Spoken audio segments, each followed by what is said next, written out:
Good morning and Happy New Year. Welcome to the Unitarian Church of Los Alamos. I am the Reverend John Cullinan, your minister here.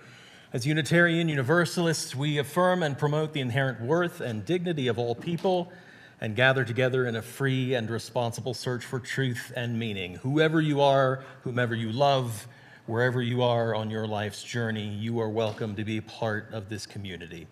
I want to extend a special welcome to any visitors or first-time guests we have with us today. I'd love to meet you after the service as we gather for coffee and conversation in our fellowship hall, introduce myself, answer any questions you might have about our community here. New parents are encouraged to have a chat with Tina DeYoe, Reverend Tina DeYoe. See, it's like remembering to say 2024 as well to tag the title on. Reverend Tina DeYoe, our Director of Lifespan Religious Education, and she can tell you all about the programs that we have available for children of all ages. And now please take a moment to get ready for worship. Close your eyes. Feel yourself grounded where you are. Take a deep breath in and out. And let us begin.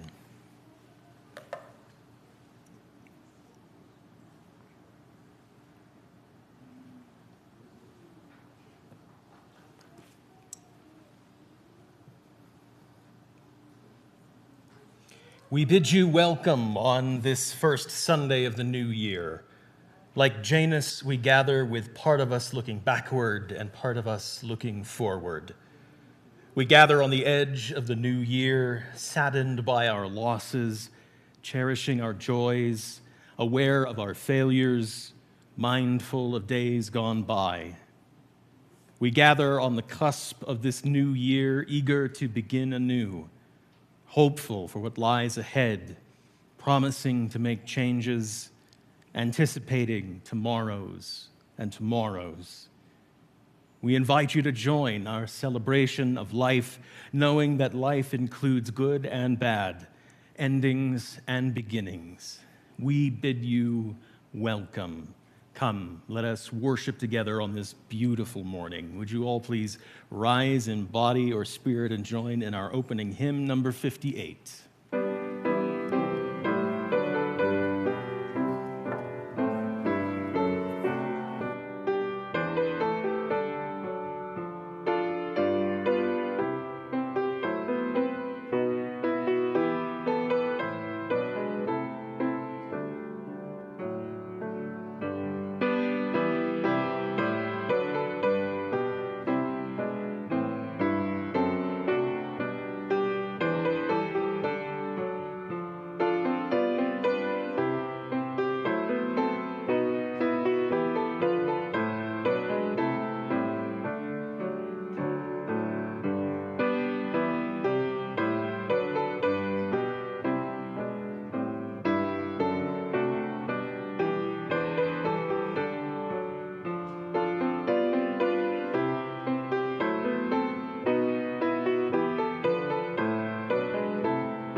Please remain standing and join in our affirmation.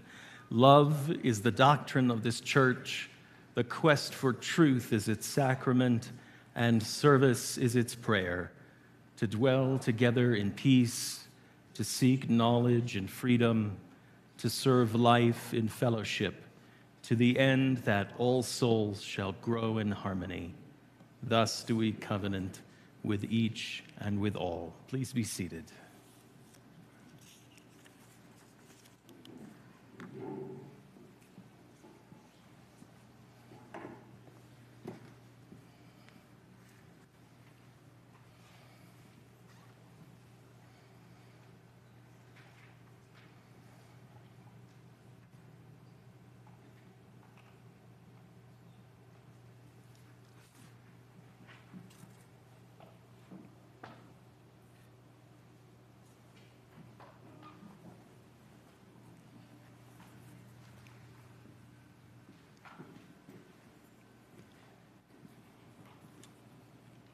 A candle has been lit this morning for a friend's mother who has fallen and is in hospital and whose future is uncertain.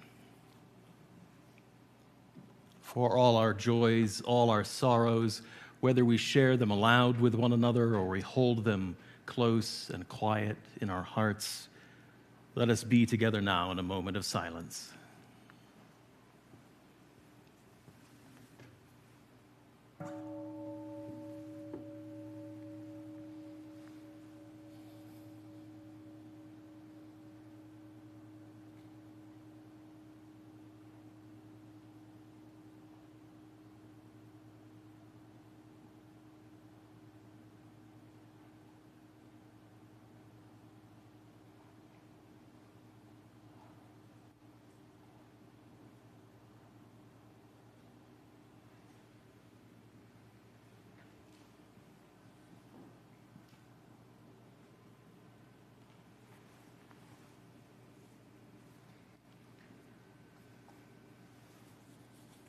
Please join with me now in a spirit of prayer and reflection. Eternal and beloved, gracious source of all life and all love, we come together this morning grateful for this time out of time which we have set apart so that we might become more fully present to ourselves, to each other, and to that which we call holy. May our joys be celebrated together, our wounds be healed together, our hearts be opened together. Humans being human, we search for chances to start over. What better time to begin again than the start of yet another circle round the sun? It is a new year. It is an arbitrary arrangement of time, but it is still a chance to engage anew with our dreams and our ideals. How shall we use this great cosmic do-over? What shall we commit ourselves to? Should we focus on community, on the common threads that bind our lives together? Should we perhaps seek out new threads to weave into the tapestry, creating for ourselves a stronger fabric? Or shall we turn our eyes towards justice and peace, finally building a world made fair with all its people one? Or are these all connected? Perhaps it is enough in this moment to stop and remind ourselves why we need this community, this circle of care and concern. Perhaps it is enough in this moment to stop and remind ourselves why the wider world needs this community. Perhaps it is enough in this moment to remember that if we are worthy of our place here, then all are worthy, and that some are just waiting for us to show them the way in. Whatever the focus in this new year, may we approach it with commitment. Forgive ourselves when we stumble, and celebrate those things, large and small, which give our lives meaning and lead us into deeper awareness of our limitless connections. All this we pray in the names of those known and unknown, present and absent, remembered and forgotten, in the names of all the helpers of humankind. Amen.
And if the young and young at heart would like to join me at the front of the sanctuary, I have a story this morning. It is no longer in question.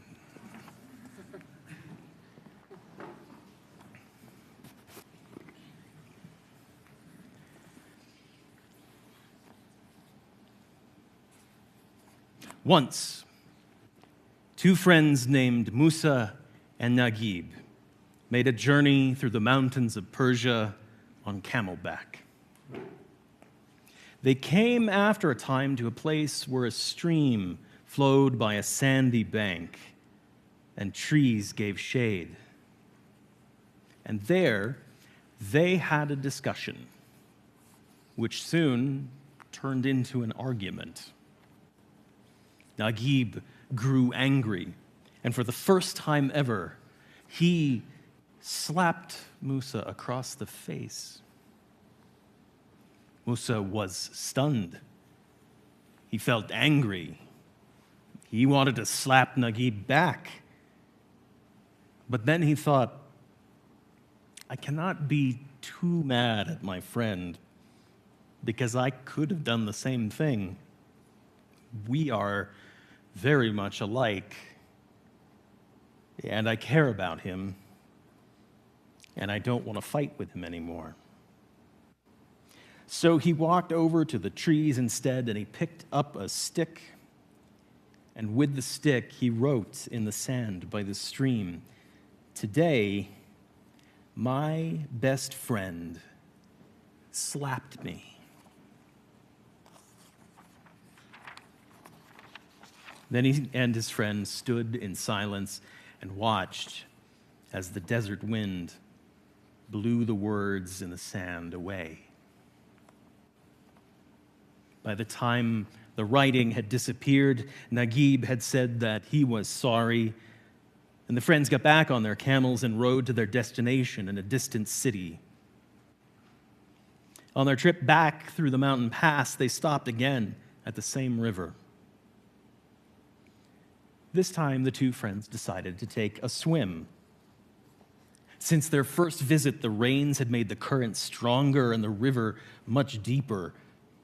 Musa, the friend who had been slapped, stepped into the water first. And right away, he slipped on a rock and was dragged under by the current and began to drown. And Naguib jumped in without a second thought and pulled his friend to safety. The two friends again sat in silence for some time until Musa had regained his breath. Then he rose and went to his saddlebags, and there he found a carving knife. This time he went to a rock near the river, and into that rock he carved these words, "Today, my best friend saved me." And again, the two friends sat in silence. Finally, Naguib spoke. "My friend, after I hurt you, you wrote the words in sand. And now after I saved you, you wrote the words in stone. Why?" And Musa replied, "When someone hurts us, we should write it down in sand, where the winds of forgiveness can erase it away. This way our hearts are free from bitterness and we can renew our friendships. But when someone does something kind for us, we must engrave it in stone and in our hearts so that we will never forget." "Thank you, my friend," said Naguib. "I am very grateful for our friendship, and I don't ever want to hurt you again." The two friends embraced and continued on their journey together. And that is our story this morning. And you can go back to the intention table or stay here on the rug or sit with your parents, however you would like.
Yes. Every December, you can tune into any newspaper online or on paper and start to see the recaps of the best and the worst of the year, and also people's prognostications about what the new year is holding for us. And I read the papers, and if I were to believe the prognostication of the people with opinions and the pundits, it would seem that 2024 is going to be the year where our divisions grow deeper, where unrest will be on the rise, where violence is almost a promise, guaranteed, if all I did was read the papers. But if we pay attention to life in general, we know, too, that the new year will bring us new life, day after day, chances to have deep relationships with one another, new channels of love forged and existing ones strengthened. This is a both-and situation. 2024 will hold all of this for us and more.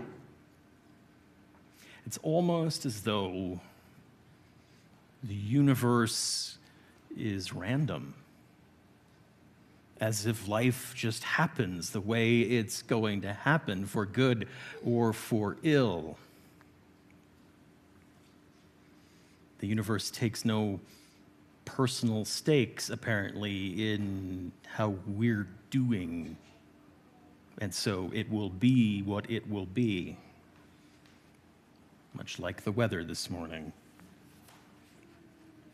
And our calling as Unitarian Universalists, and I hope as human beings, is that despite the promises of division and unrest and violence, despite the randomness and the seeming uncaringness of the universe, and because we know that life persists and love persists, our calling is to love it, all of it, the whole shebang. Love it regardless. Because that's how the love comes back to us. So who knows what 2024 is really going to be the year of? I have decided, with all of the power and authority that is absolutely not vested in me, that this will be the year of unconditional love. This will be the year of boundless love. This will be the year where our love breaks through the darkness and shines like the beacon for others that we so desperately want to be. Because it is the one thing that will save us. This is the year of unconditional love. Easy, right? Easy task. We're just going to go out and do that, yeah? Just love without limits. Even the people who really just piss us off sometimes, right? There's a lot that gets in our way of being the deep, loving people we're called to be. Love isn't easy. Things get complicated. And we put up roadblocks and barriers for ourselves, often out of a sense of self-protection. Maybe it's our pride that gets in our way. We think perhaps we are already loving enough, or more likely, we are frightened to admit that we haven't been living up to the goals we set for ourselves. Or more likely, we're worried that other people will see what we're not doing. And maybe it is selfishness. We think of everything as limited resources, and that includes the love perhaps we have to give. And I say the year of boundless love, and you think, everything's got a limit, John. Maybe the roadblock is just our busyness. We are busy people. There is always something to do. There is always something on the calendar. And sometimes we schedule ourselves that way so we don't have time to think about or to feel the ways in which we're worried we might be falling short.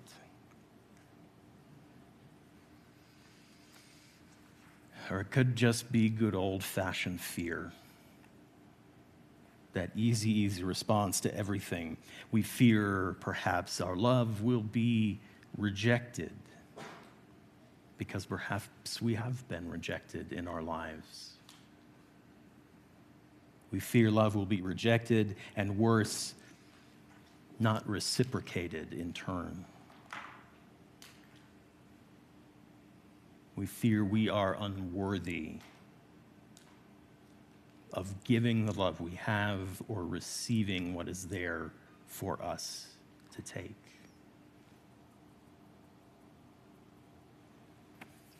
What else, I wonder, is holding us back in this year of unconditional love I have declared, and so shall it be?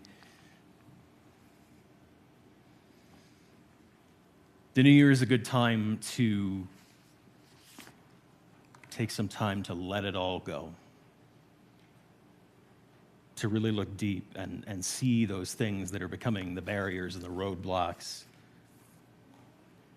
to giving love forth in the way we are called to, the limitless love we have access to and have within us.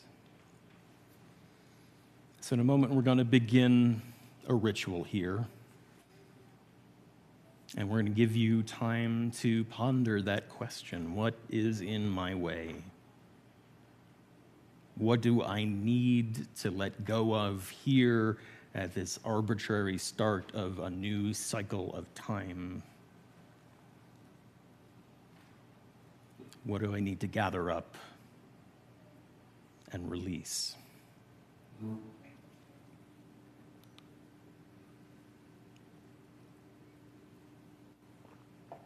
The new year calls us forward, filled with mystery.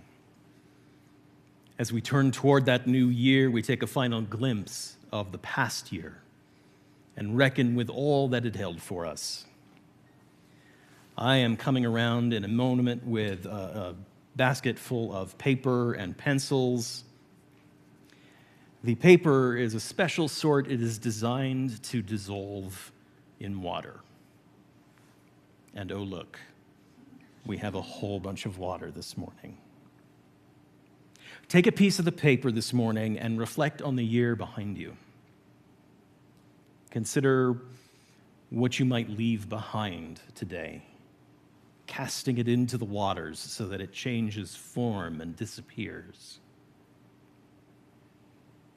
What parts of our lives, what things, ideas, people, ways of doing and being have become the obstacles to our becoming the people that we want to be, the people that we need to be?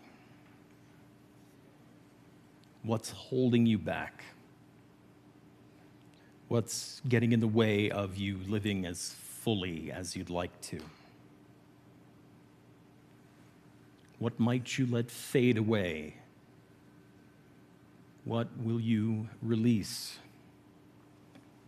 Write a word or two on the paper. Nobody will see it except for you and the water and that universe.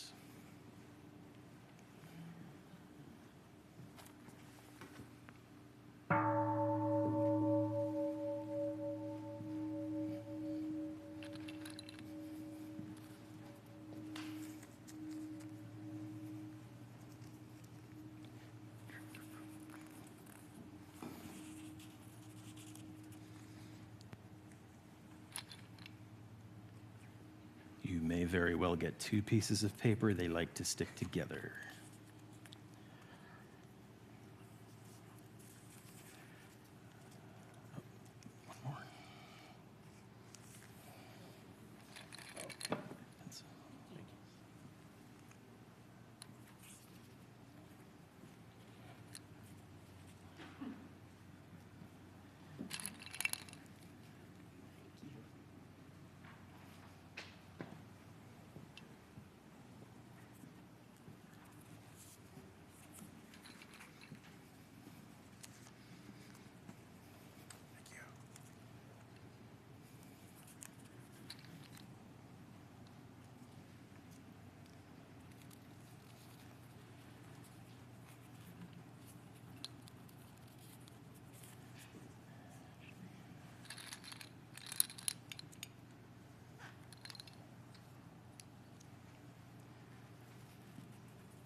For the next few minutes, music will invite you forward so that you can put your paper into the water.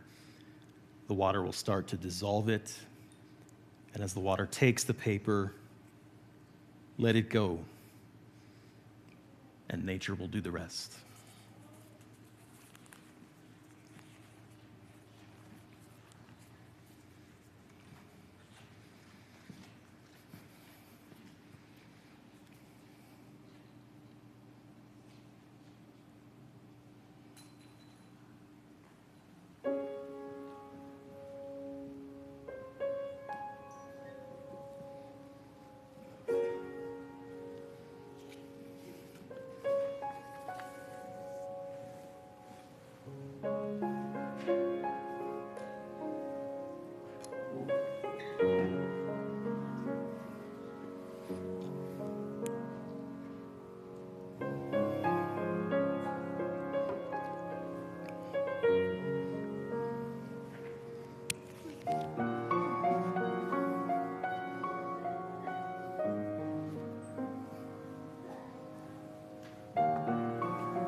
If the past year held joy and growth for you, may that sweetness continue to bless you.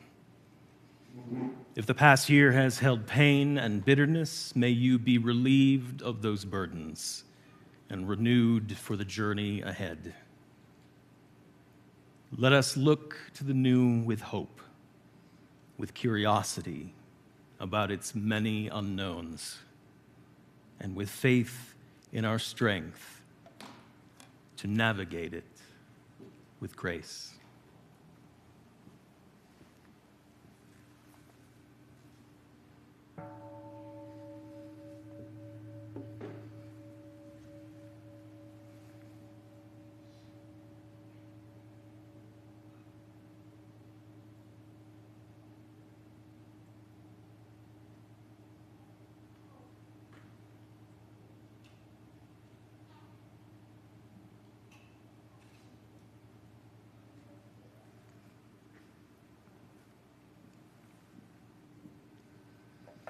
As we prepare to return to the everyday patterns of our lives, it is time to give something of the gifts of this community back to the larger community we are part of.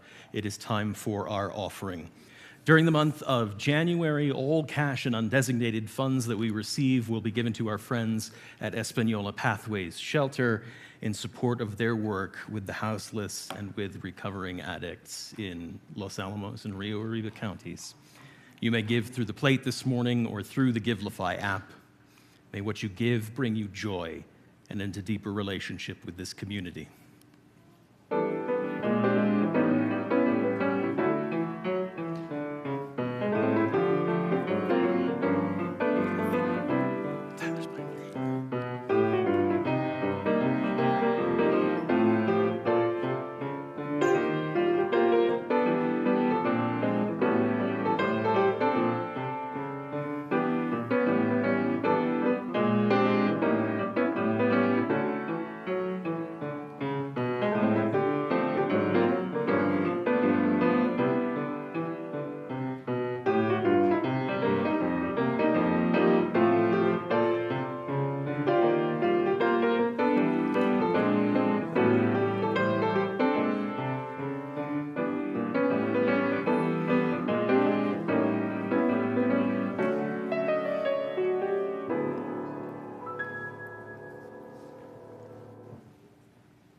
Just a few announcements to highlight before we go on our way.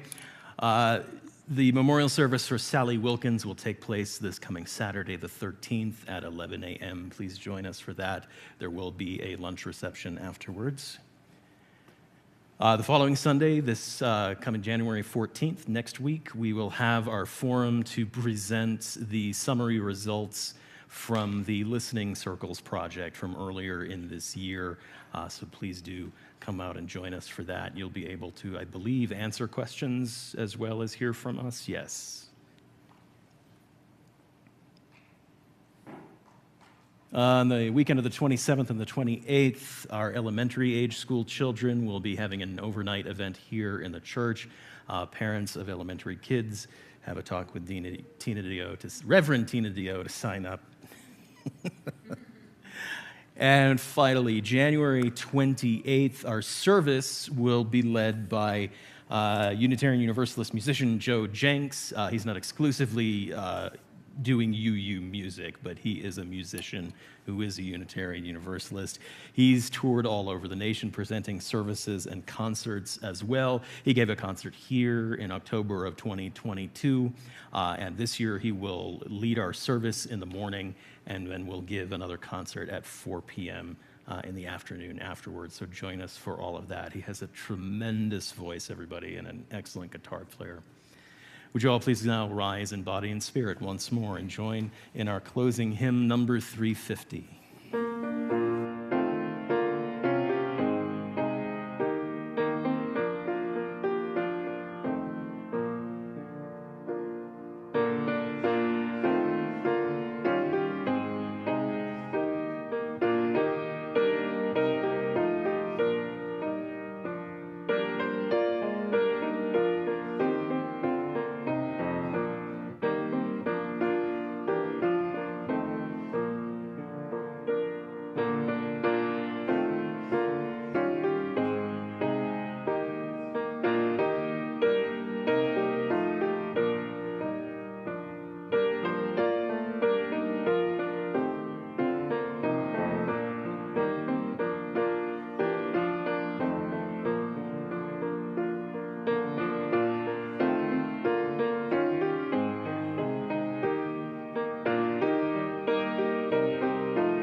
Friends, may life bless us and keep us. May the light of life shine upon us and out from within us and be gracious to us and bring us peace. For this is the day.